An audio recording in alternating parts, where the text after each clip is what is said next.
Right. So, ఈ సీక్వెన్స్‌లో మీరు చూస్తూనే ఉండుంటారు. చదవచ్చనుకుంటా మీరు. గాడిద గుడ్డు అంటే అని ఒక వ్యక్తి ఆశ్చర్యపోతున్నాడు గదా!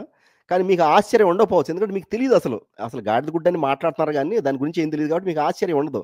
కానీ ఒకసారి ఆలోచిస్తే గాడిదేంటి, గుడ్డు పెట్టడం ఏంటి అన్నది మనకు స్ఫురిస్తుంది. రైట్. ఈ గాడిదేంటి, గుడ్డు పెట్టబోయేదేంటో మనం చూద్దాం ఇప్పుడు. సో, ఈ గాడిద గుడ్డు దాని మూలం, అర్థం యాక్చువల్‌గా ఏంటంటే దీన్ని ఎక్స్‌టెన్షన్ గూడా ఉంది. ఇంతకుముందు మాట్లాడేవాళ్ళం మనం. గాడిద గుడ్డు, కంకర పీసు అన్నది సామెత యాక్చువల్‌గా. బట్ మెల్లమెల్లగా ఒక్కోసారి షార్ట్‌గా గాడిద గుడ్డు అంటారు. లేదు ఒక్కోసారి గాడిద గుడ్డు, కంకర పీసు అంటారనమాట. అది ఎందుకు, ఏమిటి, ఎలా అన్నది నేను మీకు వివరించడానికి ప్రయత్నిస్తాను. ఇది ఒక తెలుగు సామెత అండి. అప్పటి బ్రిటిష్ వారి పాలనలో ఒక పెద్ద మనిషి అంటే బ్రిటిష్ అతను ఒక షిప్‌లో భారతదేశానికి వస్తున్నాడనమాట. బ్రిటన్ నుంచి ఇండియాకి వస్తున్నాడు. వస్తూ ఉండగా సముద్రంలో ఒక పెద్ద తుఫానొచ్చేసింది. ఈ తుఫాన్‌లో ఈ షిప్పు లేదా ఓడ అల్లకల్లోలం అయిపోయింది. కానీ మరి ఎలాగోలాగా ఆయన క్షేమంగా ఆ షిప్‌తో పాటు ఒడ్డుకి చేరాడు. ఇండియాకొచ్చాడనమాట. అప్పుడే ఇండియాలో గూడా కొద్ది కొద్దిగా మన వాళ్ళు ఇంగ్లీష్ నేర్చుకుంటున్నారు. అంటే బ్రోకెన్ ఇంగ్లీష్ అంటారు గదా! బట్లర్ ఇంగ్లీష్ అంటారు గదా! అలా. సో, ఆయన చాలా సేఫ్‌గా, సురక్షితంగా ఒడ్డుకి చేరాడు.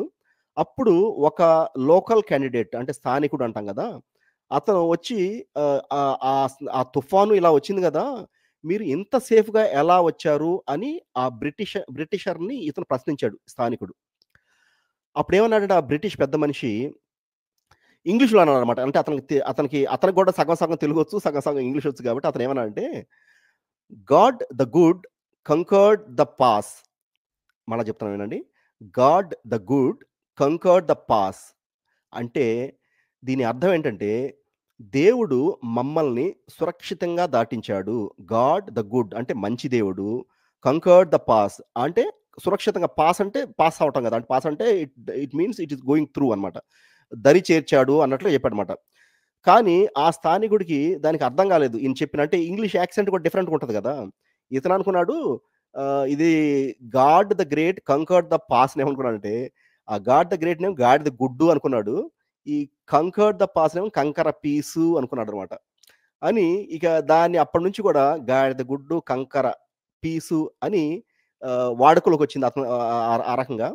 ఇది తెలుగులో అసలు అర్థమే ఉండదు. ఎందుకంటే గాడిద గుడ్డేంటి, కంకర పీస్ అంటే ఏదో ఉంటుంది గానీ, కంకర అంటే పీసులుంటాయి గానీ, గాడిద గుడ్డు అంటే అసలు అర్థం లేదు. చాలా హాస్యాస్పదంగా ఉంటుంది. అయితే ఈ అర్థం లేని, తికమక పెట్టే విషయాన్ని సూచించే సామెతల ప్రజల్లో ప్రాచుర్యం పొందిందనమాట. ఇందులో మనం ముఖ్యమైన విషయం కనిపె క క అంటే ఏంటంటే, ఈ సామెత చూసే విషయంలో మనం ఏదైనా గాని తప్పుగా వినటం, లేదా అర్థం చేసుకోవటం వల్ల, ఒక అర్థవంతమైన వాక్యం కూడా హాస్యాస్పదమై సామెతగా మారుతుందనమాట. ఈ సందర్భంలో దేవుడు మమ్మల్ని సురక్షితంగా దాటించాడు, లేదా దాటించాడు అన్న వాక్యం గాడిద గుడ్డు, కంకర పీసుగా మారుతుందనమాట. సో, జాగ్రత్తగా వినండి. తప్పుగా వినటం లేదా అర్థం చేసుకోవటం వల్ల మీకే చెప్పేది గురువింద, గోవింద తప్పుగా వినటం లేదా అర్థం చేసుకోవటం వల్ల ఒక అర్థవంతమైన వాక్యం కూడా హాస్యాస్పదమైతుందనమాట. సో, మీకే గాదు అందరికీ చెప్తున్నాను. ఈ, ఈ సామెత ఒక రకంగా మీనింగ్ లెస్ అయినా గాని, ఇప్పుడు దాన్ని మనం చాలా మీనింగ్‌ఫుల్‌గా వాడుకోబోతున్నాం.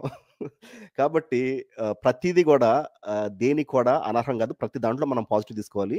ఈ గాడిద గుడ్డు ఏదైతే 'ఎనోష్' గారు కొత్తగా బిరుదు ఇవ్వబోతున్నారో గురు గురువిందం, గోవిందం గారికి ప్రమోషన్ ఇచ్చి కొత్త బిరుదు ఇవ్వబోతున్నారు.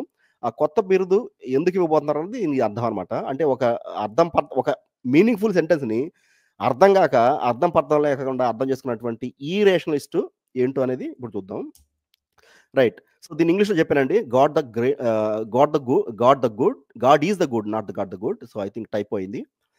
కంకర్డ్ the pass. God is good conquered the pass. I think typo క్షమించాలి. హడావుడిలో ఏదో చేశాను. అంటే ఇంతకు ముందే 'అనుష్' గారు చెప్పారు. దాన్ని బట్టి ఇది కొంచెం మన వాళ్ళకి గూడా ఉపయోగపడుతుందని చేశానన్నమాట. ఇదండి ఈ తెలుగు సామెత గాడిద గుడ్డు మూలం మరియు అర్థం. తర్వాత ఇదే విధంగా నెక్స్ట్ నేను అవకాశం వచ్చినప్పుడు ఇంకొకటుందనమాట. సింగినాదం జీలకర్ర అని అంటారు గదా! అదేంటో నేను తర్వాత వచ్చే లైవ్స్‌లో వీలుని బట్టి, అవకాశాన్ని బట్టి చెప్తాను. ఇప్పుడైతే అప్పటి వరకు సస్పెన్స్. గుర్తుపెట్టుకోండి నెక్స్ట్ సింగినాదం జీలకర్ర. తర్వాత